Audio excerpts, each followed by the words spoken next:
Guys, आप लोगों ने अपनी लाइफ में कभी ना कभी एटीएम मशीन तो इस्तेमाल की होगी, लेकिन क्या आप लोगों ने कभी सोचा है कि एटीएम मशीन को इन्वेंट किसने किया था? डोंट वरी, मैं आपको बताता हूं। एटीएम मशीन को इन्वेंट करने वाले बंदे का नाम था जॉन शेफर्ड बेरॉन। लेकिन इसके अलावा एक इंटरेस्टिंग फैक्ट और है। जब उसने एटीएम मशीन को इन्वेंट किया था तो 6 डिजिट का पासवर्ड सिस्टम उसने रखा था, लेकिन उसकी वाइफ को एक्चुअली 6 डिजिट का पासवर्ड कभी याद ही नहीं रहता था। हाँ, इनिशियली 4 डिजिट याद रह जाते थे और इसी वजह से 6 डिजिट का पासवर्ड सिस्टम बदल के उसने 4 डिजिट का पासवर्ड सिस्टम कर दिया, जो कि आज हम लोग इस्तेमाल भी करते हैं। तो उसकी वाइफ की वजह से हम लोग 4 डिजिट का पासवर्ड सिस्टम इस्तेमाल करते हैं। ये इंटरेस्टिंग फैक्ट जान के आपको कैसा लगा, चैट सेक्शन में लिखना मत भूलिएगा। गाइज, आजकल के जमाने में लड़कियों का शॉर्ट्स और शॉर्ट स्कर्ट्स यानी कि छोटे कपड़े पहनना आम बात है।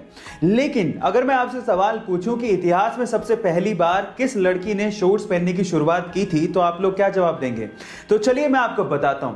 सन 1937 में सबसे पहले सार्वजनिक तौर पे 2 लड़कियों ने शॉर्ट्स पहनने की शुरुआत की थी और जब वो शॉर्ट्स पहन के सड़क पे निकली थी तो बहुत सारे पुरुषों को उन्होंने आकर्षित भी किया था और इस चक्कर में उस दिन एक कार एक्सीडेंट भी हो गया था। गाइस, है ना अमेजिंग फैक्ट? ऐसे सिर्फ एक मूवी के कमिटमेंट के लिए वो 4 साल तक अपनी फैमिली से दूर रहा। 5 साल तक उसने उस मूवी के अलावा कोई और मूवी साइन ही नहीं की। उन 5 सालों में बहुत सारी एडवर्टीजमेंट के ऑफर थे, लेकिन उसने एक भी एडवर्टीजमेंट का ऑफर एक्सेप्ट नहीं किया। हालात ये थे कि 5 सालों में वो बैंकरप्ट हो गया था। बहुत सारे एडवर्टीजमेंट वाले उसे एडवांस में पैसा देने को तैयार थे। पैसे की तंगी थी, उसके बावजूद भी उसने एक भी एड नहीं की और सिर्फ उस मूवी पे ध्यान दिया। फाइनली वो मूवी हिंदुस्तान के इतिहास की सबसे बड़ी ब्लॉकबस्टर साबित हुई। 2000 करोड़ का बिजनेस करके उसने सबको चौंका दिया। गलत किया देवसेना, औरत पर हाथ डालने वाले की उंगलियां नहीं काटते हैं उसका गला। Yes, I am talking about Baahubali और स्टार एक्टर का नाम है प्रभास। सो गाइज, सीखने लायक ये है, if you are committed towards anything you will be successful one day. Guys, क्या आपको पता है कि डीजल इंजन का आविष्कार रुडोल्फ डीजल ने किया था? लेकिन अफसोस की बात यह है कि 1913 में रुडोल्फ डीजल ने सुसाइड कर लिया था और सुसाइड का रीजन जान के आप लोग हैरान रह जाओगे।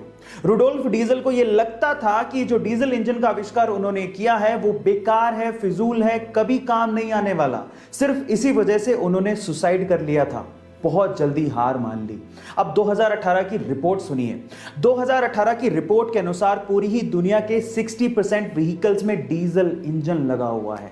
इसीलिए कहते हैं इतनी जल्दी हार नहीं माननी चाहिए। किस्मत का पहिया कब पलट जाए किसी को नहीं पता। गाइस, बेचना एक आर्ट है।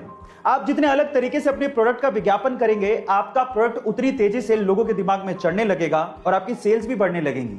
और कुछ ऐसा ही किया रेड बुल ने। एक्चुअली हुआ कुछ यूं कि एक बार रेड बुल ने अपनी एनर्जी ड्रिंक लंदन में लॉन्च की और उसके लिए सबसे पहले उन्होंने ट्रेडिशनल विज्ञापन किए, जैसे कि टीवी और रेडियो पे ऐड देना, लेकिन उसका लोगों के दिमाग पे कोई फर्क नहीं पड़ रहा था और सेल्स भी नहीं बढ़ रहे थे। फिर रेड बुल वालों ने लगाया दिमाग। उन्होंने रेड बुल के खाली केन्स लिए और लंदन की सड़कों पे और डस्टबिन में डलवा दिए। अब जैसे लोग बाहर निकले और उन्होंने वो केन्स देखे तो लोगों को लगा कि ये ड्रिंक बहुत बिकती है और उसके बाद उन्होंने रेड बुल को खरीदना शुरू किया और पीना शुरू कर दिया, जिससे रेड बुल की सेल्स अचानक से बढ़ गई। गाइस, कितना गजब का दिमाग लगाया ना। आपको ये आइडिया कैसा लगा चैट सेक्शन में जरूर लिखिएगा और ऐसे अमेजिंग वीडियोस के लिए यूट्यूब पे हमारे चैनल को सब्सक्राइब कर लीजिएगा।